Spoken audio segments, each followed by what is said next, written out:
Hello friends, welcome to my channel. দেশ এবং দেশের বাইরে থেকে যারা আজকে আমার ভিডিওটি কন্টিনিউ করেছেন প্রত্যেককেই gardener TRIPS with Kamal YouTube চ্যানেলে স্বাগতম।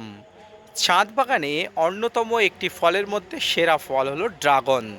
আর ড্রাগন গাছের শীতকালীন পরিচর্যার মধ্যে ডিসেম্বর মাসের পরিচর্যা অন্যতম।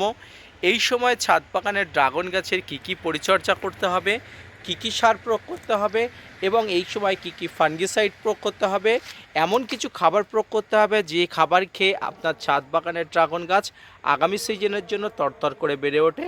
তো কী সেই খাবার, কিভাবে পরিচর্যা করবেন, কিভাবে ছাদ বাগানকে খেয়াল রাখবেন, বিশেষ করে ড্রাগন গাছকে, তাই নিয়ে থাকছে আজকের ছোট্ট ভিডিওটি। না স্কিপ করে কন্টিনিউ করুন।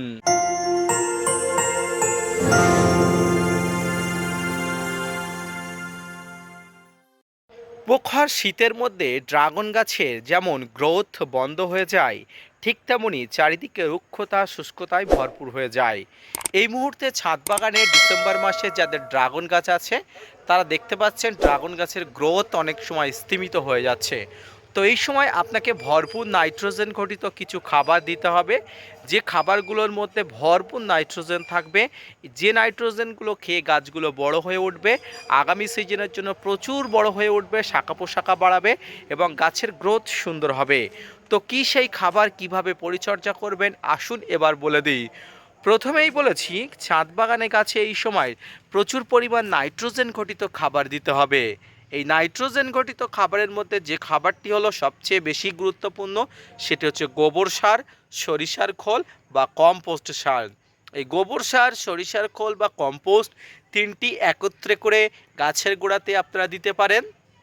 এছাড়াও আপনারা আলাদা আলাদা করে ভার্মি কম্পোস্ট, গোবর সার আপনারা আলাদা আলাদা করেও দিতে পারেন, কোনো ধরনের অসুবিধা নেই। এই সময় আপনাকে, অর্থাৎ এই নভেম্বরের শুরুতেই আপনাকে একবার খাবার অবশ্যই দিতে হবে, যে খাবারটিকে বলা হয় মিশ্র খাবার। সেই খাবারটি আপনারা দেবেন। এছাড়া লিকুইড তরল হিসাবে সরিষার খোল পচানো জল প্রতি 15 দিন অন্তর অন্তর ছাদ বাগানে এই ধরনের ড্রাগন গাছকে আপনাকে বড় করার তোলার জন্য আপনার অবশ্যই দেওয়ার প্রয়োজন আছে। এই সময় আপনি আরও একটি জিনিস দিতে পারেন, সেটি হচ্ছে শাকসবজি পচানো জল, যেটি বাড়িতে আমরা থাকি, অর্থাৎ কিচেন কম্পোস্ট। সেই কম্পোস্ট সারও কিন্তু আপনারা প্রতিদিনে গাছে দিতে পারেন। শীতের সময় ড্রাগন গাছের কোনো ধরনের কাটাই ছাঁটাই করা একদমই ঠিক নয়, তবে অপ্রয়োজনীয় কিছু ডাল হলে খুব সাবধানে আপনারা কাটাই ছাঁটাই করতে পারেন। এই সময় গাছের নতুন ডাল থেকে নতুন চারা তৈরি করতে পারেন, তাই প্রয়োজনীয় ছাড়া অপ্রয়োজনীয় ডাল আপনারা কাটবেন না, কারণ গাছের যত ডাল বাড়বে গাছের গ্রোথ তত বৃদ্ধি হবে এবং গাছের কিন্তু শাখা পোশাখার সঙ্গে প্রচুর পরিমাণ ফুল আসার সম্ভাবনা থেকে যায়। তো ফ্রেন্ডস, এই জন্য আপনাকে যেমন প্রতিনিয়ত গাছকে পরিচর্যা করতে হবে, অপ্রয়োজনীয় ডালকে প্রয়োজন হলে আপনি কেটে দেবেন। এবং এই সময় গাছে প্রচুর পরিমাণ শিশির পড়ে, কুয়াশা পড়ে, তার জন্য গাছে ফাঙ্গাসের আক্রমণ হতে পারে। এই ফাঙ্গাসের আক্রমণকে প্রতিহত করার জন্য আপনাকে প্রতিনিয়ত গাছে কিন্তু ফাঙ্গিসাইডও প্রয়োগ করতে হবে। ফাঙ্গিসাইডের মধ্যে সাপ, ম্যানসাপ, Bavistin, Ridomil Gold, Blitox, blue copper, অ্যাম্পটিপাইপ, অ্যামিস্টার টপ, অর্থাৎ আপনার কাছে কন্টাক্ট বা যে কোনো জাতের আপনার কীটনাশক বা যে কোনো জাতের আপনারা ফাঙ্গিসাইড আপনি প্রয়োগ করতে পারেন। কীটনাশক প্রয়োগ করার মধ্যে আপনারা আলফামেট্রিন 10% ইসি কম্পোজিশনের কীটনাশক, ডাইমার্টের 30% কম্পোজিশনের কীটনাশক, ইমিডাক্লোপিড গ্রুপের কীটনাশক প্রয়োগ করতে পারেন। তবে ড্রাগন গাছে কীটনাশক প্রয়োগ খুব বেশি করতে হয় না, আপনারা সবসময় ফাঙ্গিসাইড প্রয়োগ করবেন।